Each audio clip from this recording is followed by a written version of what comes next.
Okay, I'm gonna break character here a little bit. I honestly hate long form video essays by preachy Luddite millennials, like the guys with beards and plaid shirts in suspiciously clean houses telling you that you need to wake up earlier, drink more water, and like just completely get rid of social media. I cannot stand that type of stuff. I am not here to soapbox about anything, but I have noticed something and I want to see what everyone else thinks about it. I'm worried that something bad is changing in all of us and that we don't even realize it's happening, which is kind of the worst kind of bad thing, right? Like when you destroy something and you didn't even mean to destroy it. It's at least a little bit cool to throw away something on purpose, like running your vape under the sink or deleting your Pornhub account or like gambling away your life savings. But it is such a nightmare to like wake up, realize that you've lost something, and then realize that you are the one who has destroyed and completely gotten rid of that thing and you didn't even mean to. The internet has changed almost everything about the way that people live their lives. And I think that for the most part, we're the same people that we've always been. Like there was no definitively singular thing different about people in the 18th century or in 300 BCE. It's just that all of our attributes have either been deafeningly amplified or reduced to a whisper because of the internet. To start, I should say that I love movies and TV. I'm a YouTuber. Like I clearly love video content. Actually, my wife and I are currently in a phase where we do all of the work that we have to do 7 days a week for this channel. And then at night we kind of pack everything up and we select a really good movie to watch and we just get like fully engrossed in it. And I know that I will inevitably be asked what those movies are. So some recent highlights that we have watched have been Leviathan, Triangle of Sadness, How To with John Wilson, The Wind Rises,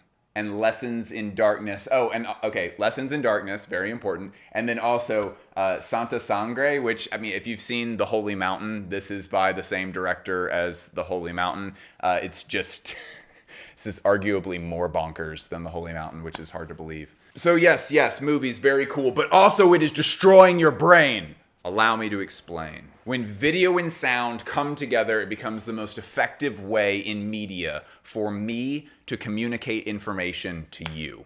That is why I use it to talk about fashion here every week. It used to be that fashion criticism and journalism took place only in the world of writing, which was frankly awful. Like there were lots of people who were super good at it, but it was terrible at communicating basic information because you had to spend so much time getting the reader to just understand what you, well actually, okay, let's do a little exercise here where I read you a review of a very famous runway show that you have probably seen and you try to guess even what it is.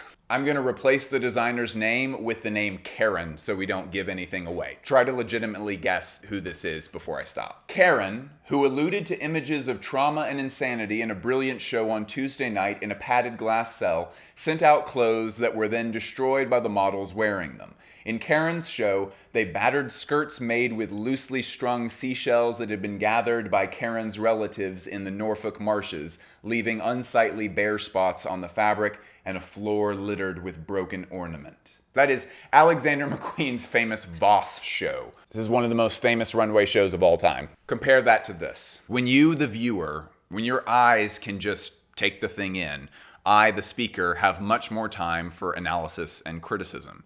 In writing, you can use up all your space just trying to get everyone on the same page with understanding what actually happened, whereas in video, everyone begins on the same page. So yeah, for information-driven media, video is unmatched. And I mean, it's also great for art. Some of my favorite pieces of art that I've ever taken in have been in the format of video. But hey, wake up. This is the thesis. This is the central part of the video. This is where I make the big statement. Are you ready? Video is a powerful medium of art, but it is not the only medium of art. And because we are in the present consuming so much video-based content, I think it is deteriorating or I'll say for myself, it is deteriorating my ability to take in other kinds of art.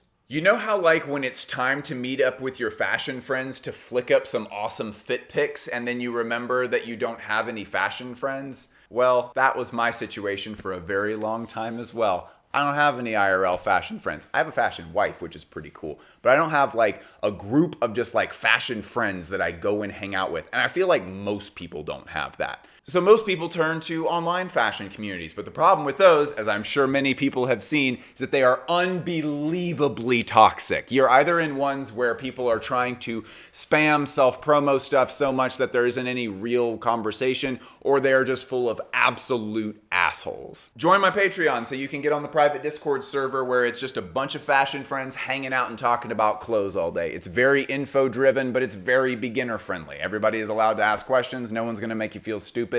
And certainly, no one will be giving you unasked for advice. That seems to be the big thing about all these fashion communities, is that you post something and people are like, you should lose weight. You should get better clothes. You should just style this thing. Shut the fuck up. It's my outfit. Why should anybody be telling you anything about your outfit? They shouldn't. They should just be gassing you up like real fashion friends. Come join the, what's now being referred to as Foster's Home for Fashion Friends. You should come hang out. Okay, this part of the the video is gonna get a little loosey-goosey, but I really think this is the best way of explaining it. When you're watching a movie, there's never any question as to who this movie is about. They show you who it's about. It's probably one of the first people that the camera sets on. What are they doing in this movie? They'll just tell you. If they don't say it out loud, you will see them actually doing the thing. What's at stake? Like what could happen if they will just tell you? Like the whole thing, everything about the story and what you're supposed to be taking from the movie, most of that is just literally given to you. If it's not shown to you, it is told to you. And so there's not a lot of ambiguity in most movies. There are fantastic examples of people who use ambiguity to expert appeal. Jordan Peele uses ambiguity in some really great ways. David Lynch uses ambiguity in some really great ways. But for the most part, the medium of film, the whole thing of it is that you get to be what people say lost in the movie. And that getting lost thing, some of that is built up by the fact that you're able to just sit there and fully relax and just observe, and it's all handed to you. Okay, so the deal is that most art doesn't operate like that. Movies are great. Again, I mean, I can stop saying that movies are great. Other art doesn't really operate like that. Like, if you've ever, and this happens to me all the time, if you have ever sat in front of a painting and been like, I think I like this, but I'm really not sure what's going on. There's this tension that builds up in your brain when you don't know what's going on.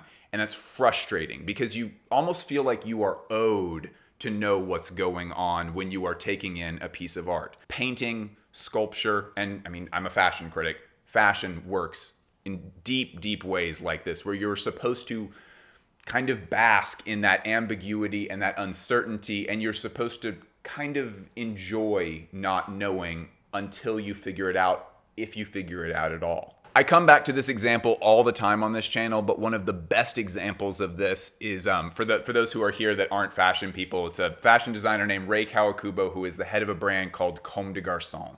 If you've ever seen this shoe, this is what comes out of Comme des Garçons, but the real Comme des Garçons is this stuff. I am so fortunate to be able to say that I have been in the room during some of these runway shows, and the ambiguity is at 100. You never fully understand what's going on. The music, sometimes you get show notes in the form of a single word that they'll tell you like, oh, this collection is called silver, but then there's like nothing silver in the show, so it isn't really helpful. But there is something so beautiful about getting taken fully up into that ambiguity and living peaceably with it. And even for stuff that's much more concrete, like Carol Christian Pole. We did a huge analysis episode on Carol Christian Pole a number of years ago on this channel, and all of Carol's body of work is something that analysis can be applied to, and you can come to conclusions through that analysis, but it takes a lot of time. Even if I kind of give you some skeleton keys for that analysis, like the fact that a lot of his work is based off of the painter Egon Schiele,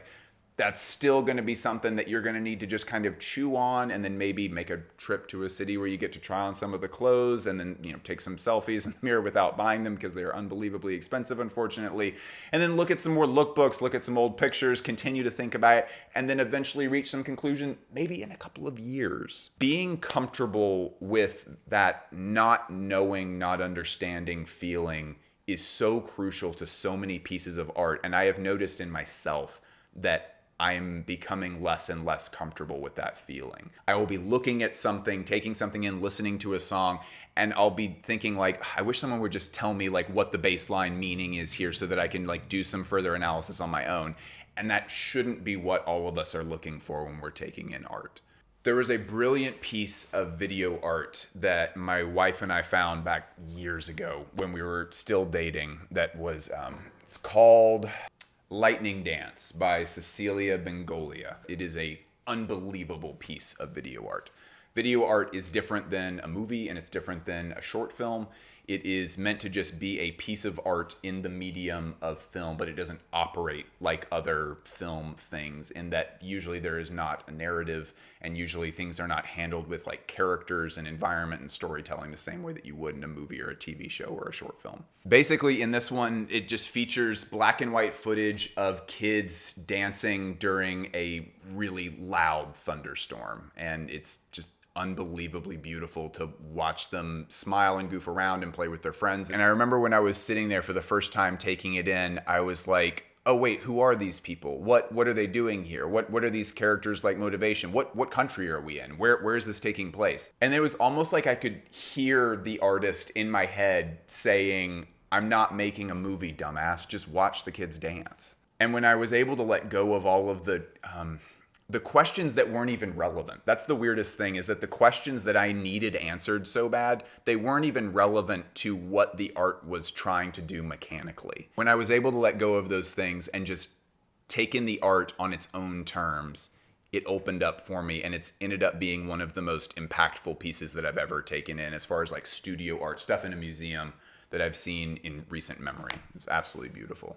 Somehow it seems like some of our muscles are getting worked in the right direction by Reels and TikToks, which is a very bizarre thing for me to say in a video like this. But many of those, because the time restraints are so limited, like you technically can do a Reel or a TikTok that's like 60 seconds, or like some of them can be like 5 minutes or whatever. But because everyone's time economy is so shrunken at this point, most of them are, I mean, like the ones that do really well, most of them are like 11 seconds. And so the real estate is so limited that a lot of people end up having to work with like a great deal of subtlety to do their little video. And that level of subtlety, I don't think really was very popular in film before we started making it where it's like, okay, movies are now 11 seconds. Come on, they can't. Fuck! Maybe we could try to. Well. M's longest recorded sentence was, give orange me, give eat orange me, eat orange, give me, eat orange, give me you. Then, of course, there are also lots of examples that are, you know, substantially, less subtle. What would you do if you saw me at the red light and I honked my horn at you and we made eye contact and I said to you,